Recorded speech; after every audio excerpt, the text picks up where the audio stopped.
Welcome to Xi Jinping Briefing. The content of the briefing includes analysis: how Xi Jinping haunts remote Hokkaido fishing towns. EU foreign policy chief heads for China in attempt to mend fences. China's Third Belt and Road Forum finally gets a date. China's economic stake in the Middle East, its thirst for oil. Australian journalist accused of spying freed from Chinese prison after 3 years. Analysis: how Xi Jinping haunts remote Hokkaido fishing towns. Nikkei Asia. The recent ban on Japanese fishery products by Beijing has caused prices to fall drastically, affecting the livelihoods of fishermen on Rishiri Island and other locations off the coast of Hokkaido. Fishermen rely on the Chinese market for their sea cucumbers and scallops, which are considered delicacies in China. The ban, which is a response to the release of treated water from the crippled Fukushima Daiichi nuclear power plant, has led to a decline in prices.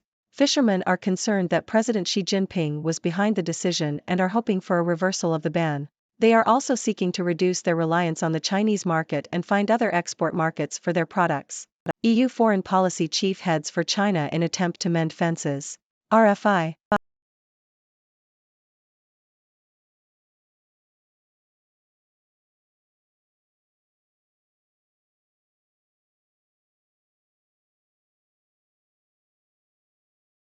China's Third Belt and Road Forum finally gets a date. Diplomat.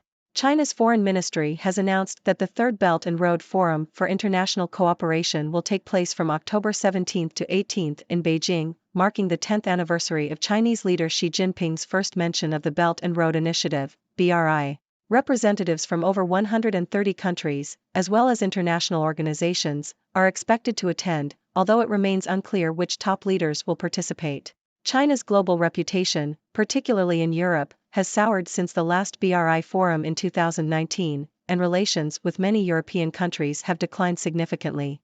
It is uncertain whether European countries, such as Czechia and Italy, will send top leaders, as both countries' governments have become more skeptical of China. Russian President Vladimir Putin has confirmed his attendance, but his early announcement may have discouraged other European partners from attending. Furthermore, a number of Asian leaders recently visited China for the Asian Games, and it may be too soon for them to travel to China again. China will need to expand the guest list into new areas to top the 2019 headcount, potentially including more leaders from Africa and the Middle East. China's economic stake in the Middle East, its thirst for oil. New York Times.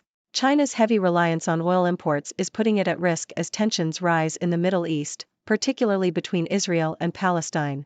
China is the largest buyer of oil from Saudi Arabia and has tripled its imports of Iranian oil in the past 2 years. Over 70% of China's oil needs are imported, compared to 60% peak for the US. While China has made significant investment in electric vehicles, its high consumption of gasoline continues to drive demand for oil. China's production of petrochemicals, which are made from oil and natural gas, is also the world's highest. Analysts suggest that China's reliance on oil imports is unlikely to decrease substantially in the future. While China has positioned itself as a neutral player in the Middle East, it is increasingly being seen as a major stakeholder in the region and may need to play a role in stabilizing it. Australian journalist accused of spying freed from Chinese prison after 3 years. Telegraph. Australian journalist Cheng Lei has been released from a Chinese prison after 3 years. Cheng, a former television anchor for CGTN, was accused of spying on Beijing and arrested in 2024 illegally supplying state secrets overseas. Her detention came amid escalating tensions between Australia and China. Cheng's release followed delicate diplomatic negotiations and a 3-year campaign by her family, press groups, and human rights activists. Australian Prime Minister Anthony Albanese raised Cheng's case with Chinese President Xi Jinping last year. However, another Australian citizen, writer Yang Hengjuan, remains detained in China. Cheng Lei's release is a remarkable feat of diplomacy. The Sydney Morning Herald. Australian journalist Cheng Lei has been released from a Chinese jail after spending 2 years and 11 months behind bars for illegally providing state secrets to a foreign country. Cheng's release follows years of diplomatic efforts by Australian officials to secure her freedom. The Australian government had limited leverage in the case, but persistence and changing circumstances, including the election of the Albanese government last year, contributed to Cheng's release.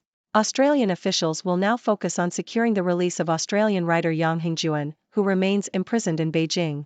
China releases Australian journalist 3 years after arrest. New York Times. Australian journalist Cheng Lei has returned to Australia after being held in Beijing for over 3 years. Cheng, who worked for China's global television network, was detained in August 2020 and later formally arrested on suspicion of sharing national secrets. China's foreign ministry confirmed that she had been sentenced to 2 years and 11 months in prison and had been deported upon completion of her sentence. The release has been viewed as a sign of improved relations between China and Australia. Another Australian, writer Yang Hengjuan, remains in jail in China after being arrested in 2019. China wants to be a peace broker in the Middle East. How has it responded to the Israel-Gaza war? CNN. China's response to the recent escalation of conflict between Israel and Gaza has been criticized for its lack of condemnation of Hamas. While many countries, including the US, Europe, and Asia, have condemned Hamas for its attacks on Israeli civilians, China has refrained from naming or condemning the group and has instead called for restraint from both sides.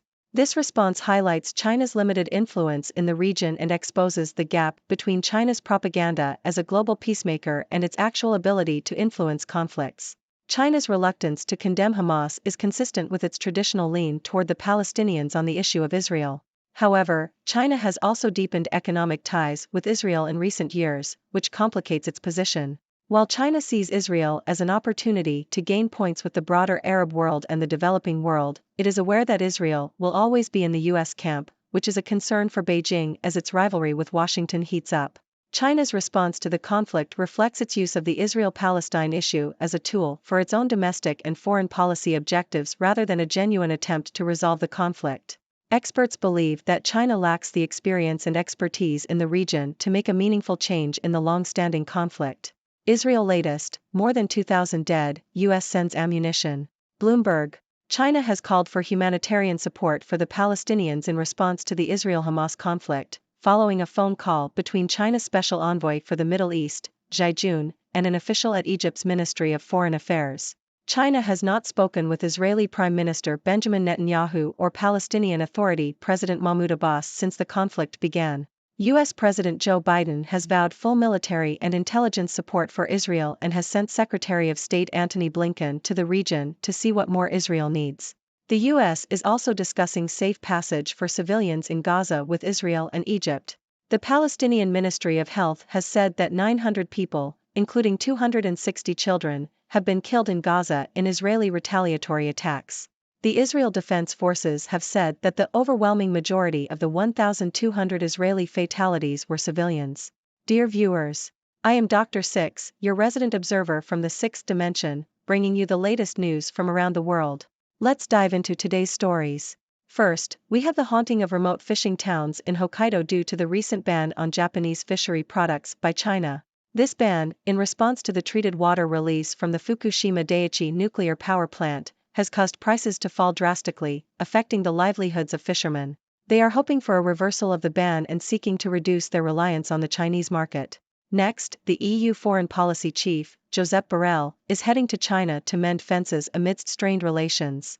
The EU and China are major trading partners, and while there are deep differences on issues like human rights and climate change, the EU prefers to de-risk rather than decouple relations with Beijing. Moving on, we have the announcement of the Third Belt and Road Forum in Beijing, marking the 10th anniversary of the Belt and Road Initiative. However, China's global reputation has soured since the last forum, and it is uncertain which top leaders will participate, especially from Europe.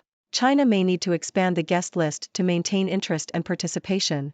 In the Middle East, China's heavy reliance on oil imports is putting it at risk as tensions rise.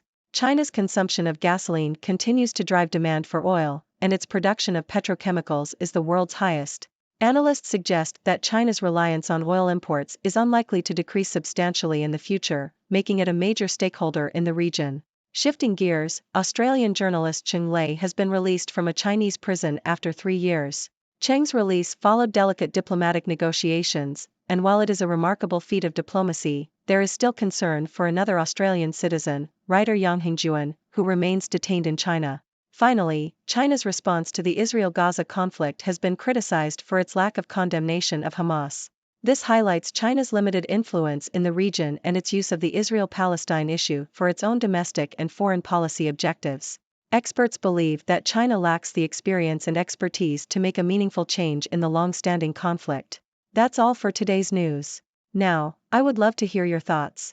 What do you make of China's response to the Israel-Gaza conflict? How do you think China can reduce its reliance on oil imports? Join the discussion and share your ideas. Until next time, stay curious and keep exploring the world from the sixth dimension. Dr. Six. Thank you for tuning in. The content above showcases the latest briefing reports and analytical synopses, thoughtfully curated by the Six Do team. These insights stem from a wide array of reputable media outlets, think tanks, government sources, and specialized experts worldwide. We encourage you to explore these sources for a comprehensive perspective. Keep in mind that while the content may not always align with the official standpoint of Six Do Brief, it's not meant to be taken as absolute directives for decision-making. Comprising seasoned media professionals, learned scholars, and accomplished scientists, the Six Do team embodies a trailblazing, fully independent media entity. To customize Six Do Brief to meet your professional needs, you have the option to subscribe to a diverse array of briefings on our website, sixdobrief.com. Regardless of your location, you can conveniently receive Six Do Brief via email.